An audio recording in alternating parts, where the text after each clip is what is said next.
Shorthand English in year May 1991. Start. Friends, it gives me very great pleasure to be present here on the joyous occasion of the Republic Day. Many years ago on this day, we gave to ourselves a constitution and brought into being a government of the people, for the people, and by the people. In spite of various pressures and difficult circumstances that we had to face from time to time, we have been able to make progress in many fields. Today, we are regarded as one of the largest democracies of the world. This is something which every Indian should really be proud of. I think that this is a proper occasion for us to assess what we have done till now for the development of the country. At the same time, we have to think about what should be done in the future.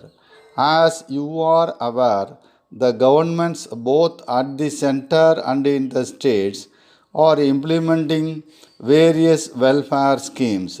These schemes are drawn up keeping in view the welfare of all the people in the country. But the main objective of most of these schemes is to ensure a better standard of living for those who are at present living in poverty. However, doubts arise every now and then whether the entire benefits of the measures undertaken by the government have reached the poor people, especially in the rural areas all over the country. Of course, there are various agencies of the government which are made responsible for the effective working of the schemes. But the success of the various plans launched by the government depends to a large extent on the cooperation of the general public.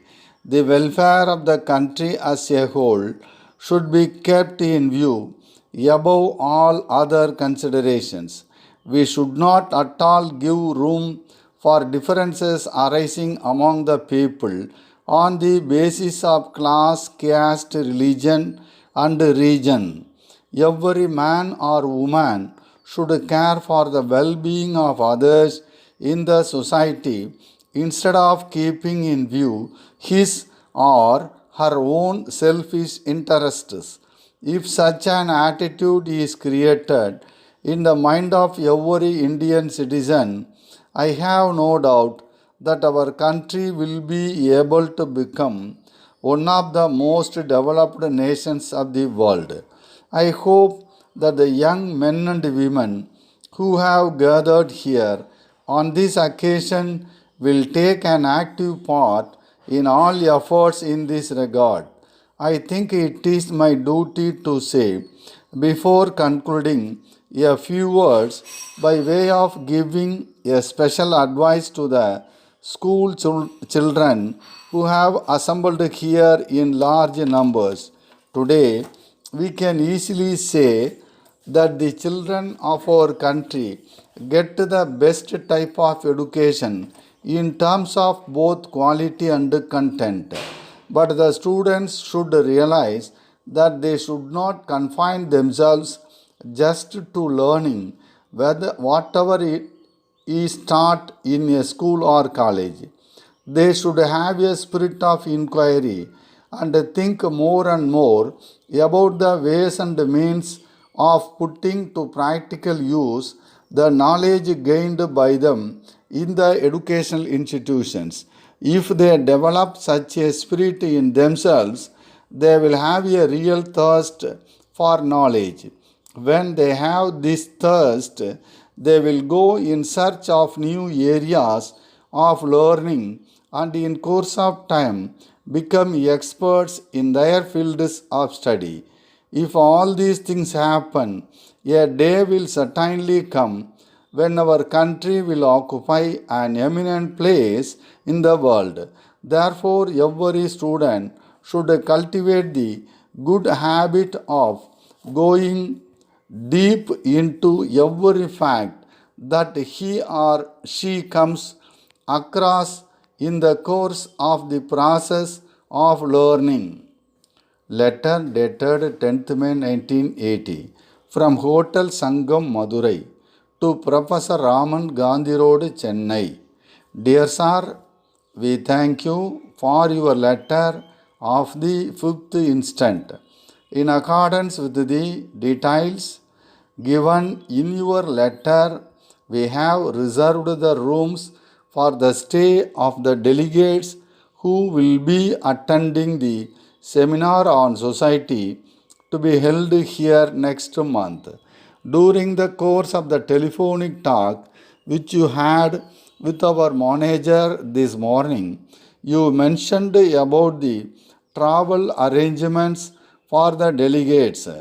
In this connection, we have spoken to the people in the travel agency who have their office in our premises. They have agreed to take care of everything, including air bookings, reservations in trains, and visits to places of interest in and around the city. We hope that they will also be writing to you in this regard. From the program sent by you, along with your letter, we find that the delegates have some free time in the afternoon of the last day. As you know, this part of the state is well known for its various types of folk dances. If you are interested, we can arrange a cultural program of these dances in our Meenakshi Hall. We are sure that the visitors will enjoy the program and carry happy memories of their stay in this historic city. We look forward to hearing from you in this regard. Yours faithfully,